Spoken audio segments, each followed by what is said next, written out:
Hello student, competitive exam की reasoning series में आप सभी लोगों का हार्दिक स्वागत है।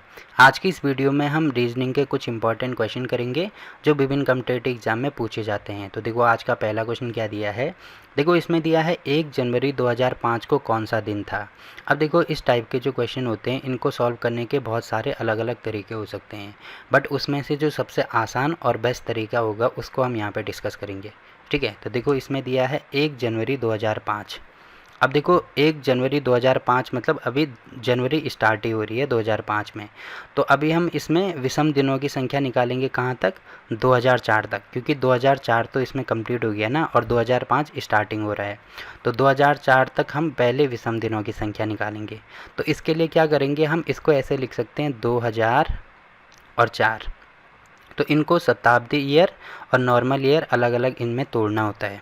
ठीक है, तो 2000 हो गया हमारा शताब्दी ईयर और 4 हो गया हमारा नॉर्मल ईयर। ठीक है, अब देखो जो शताब्दी ईयर होता है उसमें अगर मुझे विषम दिनों की संख्या निकालनी है तो इसको हम 400 से भाग करते हैं।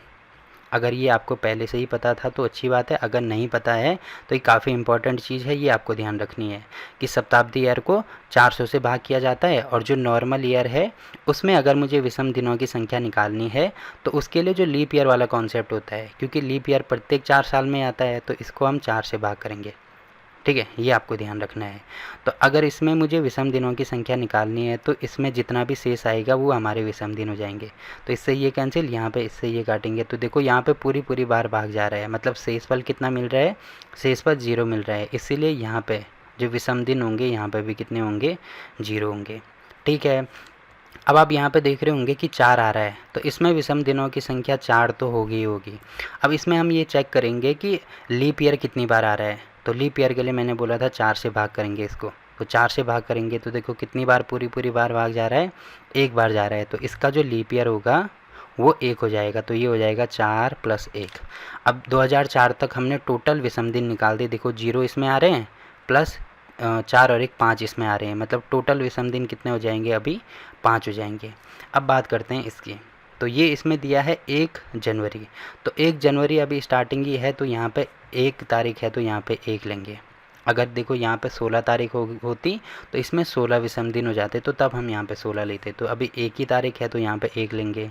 ठीक है, अब ये टोटल कितना हो रहा है, देखो इन सबको जोड़ के यहाँ से इनको जोड़ के इन दोनों को जोड़ के तो 5 आ रहा था, अब इसको जोड़ के भी 1 आ रहा है, तो 5 + 1 कितना हो जाएगा, 6। तो टोटल विषम दिन हमने निकाल दिए, कितने हैं विषम दिन आ गए हमारे 6। तो छठे नंबर पर किसका नंबर आता है, देखो छठे नंबर पर होता है शनिवार का, तो इसका मतलब शनिवार हमारा आंसर हो जाएगा, मतलब ये वाला आंसर होगा।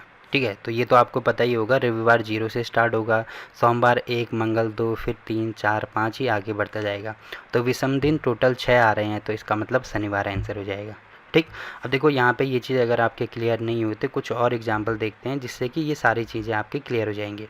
ठीक है, तो देखो अगला क्वेश्चन इसमें दिया है 26 जनवरी 2020 को कौन सा दिन था।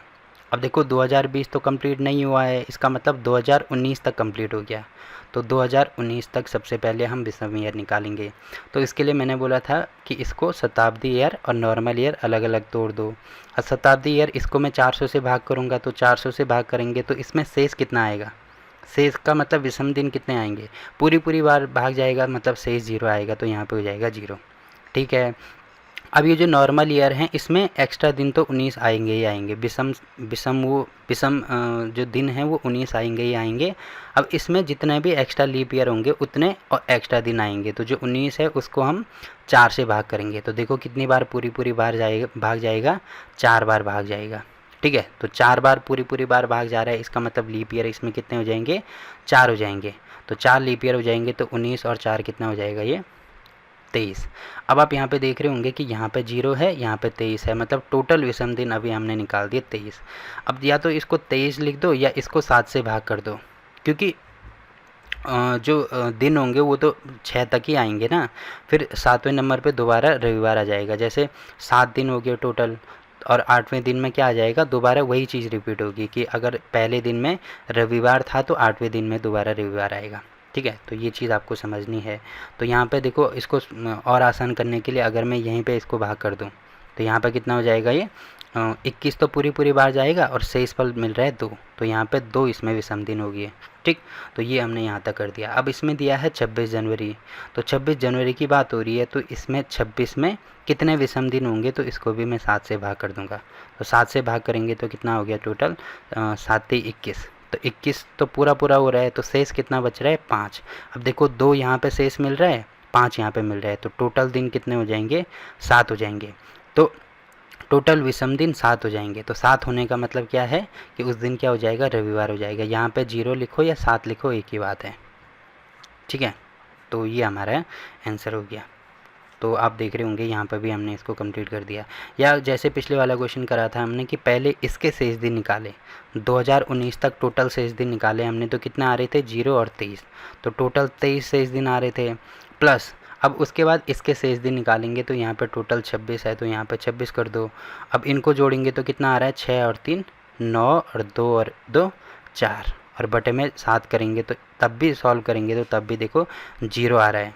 तो शेषफल 0 आने का मतलब क्या है कि रविवार ही होगा। ठीक है, तो आप पहले इसको करो, पहले मतलब 7 से भाग करो या बाद में भाग करो, तो एक ही बात है, एक ही आंसर आएगा। तो ये वाला क्वेश्चन भी हो गया। अब देखो अगला क्वेश्चन क्या दिया है। देखो इसमें दिया है 20 मार्च 2007 को कौन सा दिन था। अब इसमें 2007 की बात हो रही है, तो 2007 तो अभी स्टार्टिंग ही है, तो मतलब 2006, पहले हम 2006 तक टोटल जितने भी विषम दिन होंगे वो निकालेंगे। तो इसको मैं 2000 और 6 ऐसे लिख सकता हूँ। तो 2000 को अगर मैं 400 से भाग करता हूँ तो इसमें विषम दिन निकलेंगे 0, और इसमें 6 तो आएगा ही आएगा, और लीप ईयर कितने होंगे 6/4 करेंगे तो एक लीप ईयर आ गया। ठीक है, टोटल हो गया यहाँ पे 7। अब यहाँ पे कितने आएंगे, देखो ये मार्च है, जबकि उसमें स्टार्टिंग में आप देख रहे होंगे जनवरी था, तो जनवरी में विषम दिन कितने आएंगे। देखो जनवरी हमेशा 31 जाती है, तो विषम दिन कितने हो जाएंगे 7 से भाग करेंगे तो 7 चौको 28, मतलब 3 बार।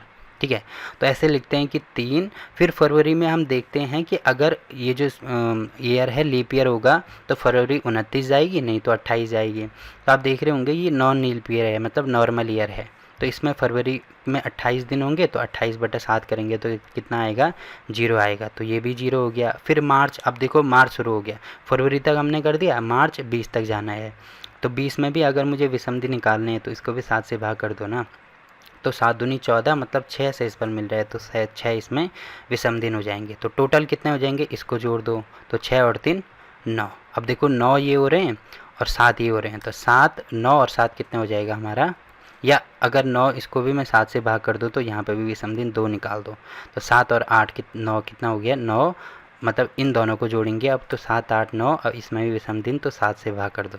ठीक है, तो यहाँ पे कितना आ रहा है 2। अब 2 आने का मतलब क्या होगा, 2 आने का मतलब मंगलवार होगा। ठीक है, तो मंगलवार हमारा आंसर हो गया। ठीक, तो देखो ये वाला क्वेश्चन भी हो गया। अब अगला क्वेश्चन क्या दिया है इसमें, देखो इसमें दिया है 15 अगस्त 1947, तो 1947 का मतलब 1946 तक के जितने भी विषम दिन होंगे पहले वो निकालेंगे। तो इसमें शताब्दी ईयर होगा 1900 और जो नॉर्मल ईयर होगा वो हो जाएगा 46। अब 1900 में देखो कितने विषम दिन होंगे, मैंने बोला था इसको 400 से भाग करते हैं, शताब्दी को 400 से भाग करते हैं, तो यहाँ पे देखो शेषफल कितना आ रहा है, शेषफल आ रहा है हमारा 300। अब एक चीज़ आपको ध्यान रखनी है, या इसको कह सकते हैं कि याद रखनी है, कि प्रत्येक 100 साल में जो विषम दिनों की संख्या होती है वो होती है 5। अब 100 साल में 5 हो रही है, तो 300 सालों में कितनी होगी, इसको 3 से गुणा कर दो, यहाँ पे भी 3 से गुणा करेंगे तो 5 थे 15। अब 15 क्योंकि दिन तो प्रत्येक 7 दिन में रिपीट होते हैं, तो इसको 7 से भाग करेंगे तो कितना हो जाएगा 1। तो यहाँ पे एक्स्ट्रा दिन कितने आ रहे हैं, या विषम दिन कितने आ रहे हैं, 1 आ रहा है। ठीक है, अब 46 में कितने आएंगे, देखो इसमें पहले लीप ईयर निकालेंगे, तो 46 तो आएगा ही आएगा, और साथ में लीप ईयर कितने होंगे, तो 46/4 करेंगे, तो 4 एकम 4 और 4 एकम 4, तो इसमें टोटल कितने आ गए 11 आ गए। तो इनको जोड़ दो तो कितना होगा 6 और 1 7, 4 और 1 5, 57/7 ही हो जाए, तो 57 मतलब 56 तक पूरी बार जाएगा, और शेषफल कितने आएगा हमारे पास, शेषफल 1 आएगा, तो यहाँ पर भी हमने निकाल दिया 1। अब देखो 15 अगस्त तक की बात हो रही है, तो जनवरी में विषम दिन कितने होंगे 3 होंगे, ये मैंने आपको बताया था। फरवरी में कितने होंगे, देखो या तो 0 होंगे या 1 होगा। तो फरवरी अगर लीप ईयर होगा तो वो 1 होगा, क्योंकि फरवरी लीप ईयर में 29 आता है। तो 1947 तो क्योंकि भाग करेंगे तो लीप ईयर तो है नहीं, ये 4 से भाग करेंगे तो लीप ईयर आएगा नहीं, मतलब यहाँ पे हो जाएगा 0। तो जनवरी फरवरी, इसके बाद मैंने बोला था 3-2 करते हैं, ठीक है।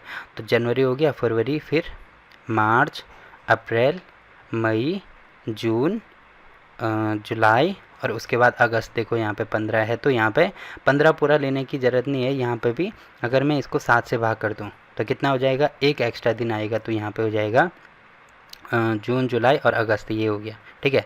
अब इसमें से जहाँ जहाँ पे 7 आ रहा है उसको हटा दो, जैसे 3 और 3 6 और 1 7, तो इसको हटा देंगे, ठीक है।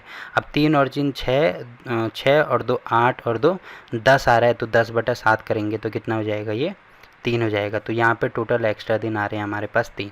अब इनको जोड़ेंगे तो 3 और 1 4 और 1 5, तो 5 आने का मतलब क्या है कि उस दिन क्या होगा, शुक्रवार हो जाएगा, ठीक है। तो शुक्रवार हमारा आंसर। देखो मैं अभी आपको समझा रहा हूँ इसीलिए इसमें ज़्यादा टाइम लग रहा है, बट अब अगर आप इसको खुद ही सॉल्व करोगे तो बहुत जल्दी आप आंसर निकाल सकते हो, ठीक। तो देखो ये वाला क्वेश्चन भी कंप्लीट हो गया। अब अगला क्वेश्चन इसमें दिया है 15 अक्टूबर 1807 का कौन सा दिन था। तो 1807 मतलब 1806 तक के जितने भी विषम दिन होंगे वो पहले निकालने पड़ेंगे। तो इसके लिए इसकी सेंचुरी अलग करेंगे और जो नॉर्मल दिन है वो अलग करेंगे। तो 1800 मतलब इसको अगर मैं 400 से भाग करता हूँ तो यहाँ पे 200 शेष मिलेगा। अब मैंने बोला था कि प्रत्येक 100 वर्ष में 5 वर्ष क्या होता है, विषम दिन आते हैं। तो 200 में कितना आएगा, यहाँ पे 2 से गुणा करेंगे, यहाँ पे भी, तो 5 दूनी 10। अब 10 का मतलब अगर मैं इसको 7 से भाग करता हूँ तो यहाँ पे हो जाएगा 3, क्योंकि 10 लिखो या 3 लिखो एक ही बात होगी, ये आप समझ सकते हैं, ठीक है। क्योंकि प्रत्येक 7 दिन के बाद जो दिन होते हैं वो खुद को रिपीट करते हैं। तो यहाँ पे ये हो गया 3। तो हमारे पास 1800 में विषम दिन आ गए 3। अब इसमें कितने आएंगे, देखो 6 तो आएंगे ही आएंगे, साथ में लीप ईयर कितने आएंगे, तो 6/4 करेंगे तो यहाँ पे आएगा 1, तो ये हो जाएगा 1, ठीक है। अब 15 अक्टूबर तक हमें जाना है, तो पहले जनवरी में होंगे 3, फिर फरवरी में देखो लीप ईयर तो नहीं आ रहा है ये, क्योंकि अगर मैं इसको 4 से भाग करता हूँ तो पूरी बार भाग नहीं जाता है, मतलब लीप ईयर नहीं है, इसका मतलब फरवरी जाएगा 0, ठीक है। मतलब इसमें जो विषम दिन होंगे वो 0 होंगे। तो फरवरी, फिर मार्च, अप्रैल, मई, जून, जुलाई और अगस्त। देखो जुलाई और अगस्त में दोनों 31 जाते हैं, तो इसीलिए विषम दिन 3 होंगे। तो अगस्त, उसके बाद सितंबर, उसके बाद अक्टूबर, 15 तक जाना है। तो 15 पूरा मत लो, इसको अगर मैं 7 से भाग करता हूँ तो यहाँ पे हो जाएगा 1, तो यहाँ पे होगा 1, ठीक है। तो 1 विषम दिन हो गया। अब इसमें 7 जहाँ पे आ रहा है उसको हटा दो, तो 3 और 3 6 1 7, इसको हटा दिया हमने। उसके बाद 3 और 3 6, 3 9, 9 10 11 12 13 और 14 और 15, तो टोटल 15 आ रहा है। तो 15/7 मतलब यहाँ पे 1 एक्स्ट्रा हो गया। तो टोटल कितने आ रहे हैं, 3 ये है, 6 ये है, 6 और 3 9 10 11, तो टोटल 11 एक्स्ट्रा दिन आ रहे हैं। अब 11 अगर मैं 7 करूँगा तो हमारे पास मिलेगा 4। तो 4 होने का मतलब क्या है कि बृहस्पतिवार उस दिन होगा, ठीक है, बृहस्पतिवार ही होगा, ठीक है। तो यहाँ पे ये शायद से गलत प्रिंट हो गया, तो उस दिन बृहस्पतिवार होना था, ठीक है। तो बृहस्पतिवार हमारा राइट आंसर होगा। अब देखो इन क्वेश्चन में आपको अगर कहीं पर भी कोई डाउट रहता है तो आप कमेंट करके पूछ सकते हैं, ठीक है। तो फिलहाल के लिए इस वीडियो में इतना ही। वीडियो अच्छा लगा तो वीडियो को लाइक कीजिए, शेयर कीजिए अपने दोस्तों के साथ और चैनल को सब्सक्राइब करना ना भूलें। तो मिलते हैं आपसे एक और नई वीडियो में, तब तक के लिए बाय बाय।